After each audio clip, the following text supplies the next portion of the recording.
It just says witch hazel, but I suspect this is actually not the native witch hazel. I'm wondering if this is the vernal witch hazel, the Asian one. I can't quite tell. Anyway, I think they're pretty interchangeable, and with witch hazel, you can use the leaves. Now, if you look at the leaves, you notice a lot of them are spotted. You know, they don't look at their prime. So this would not be the time to harvest the leaves. You would have gathered these leaves a month or two ago. Probably, yeah, maybe May, when the leaves are full, they're mature, but they still have that sort of really vibrant green color. That's when you would have wanted to harvest these leaves if you're going to use the leaves. I mean, if you really search high and low, you could probably find a few leaves on here that are still decent looking, but this is not going to make the best medicine at this point. And an old friend of mine, her name was Kiwe Dinakwe, and she was a Anishinaabe herbalist, and she used to say the best time to get an herb is when you're there and it's there. There's some truth to that, but I guess if I'm going to make medicine, I'd preferably time it when the medicine is at its best, you know, at its greatest level of vitality. If we wanted to gather the bark, that's going to be usually done in the very early spring or late autumn. And again, you see the bark of the trunk, it's much more woody. So what I would do if I was going to harvest something like this is I would look for younger branches and I'd prune the tree.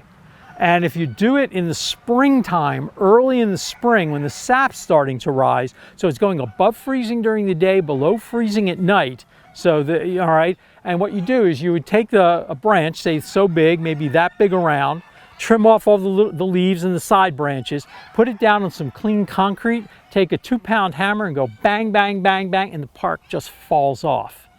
Elsewise, you have to, if you do it in the autumn, you have to shave it off with a knife or a shave knife or a drawl knife or something like that, and it's a lot more work. Witch hazel is primarily used topically.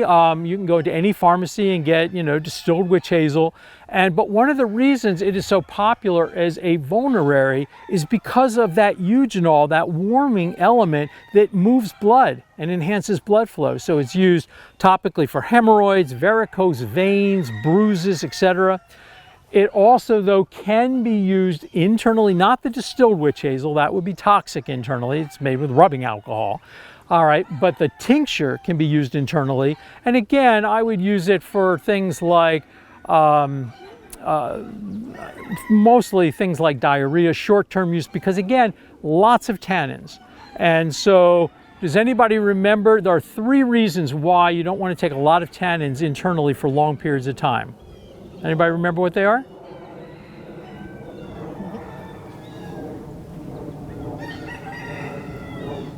Okay, number 1, they can increase constipation because they're really drying.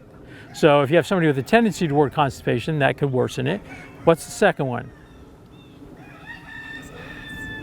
High in oxalate? No. Plenty of plants that are, but not this one.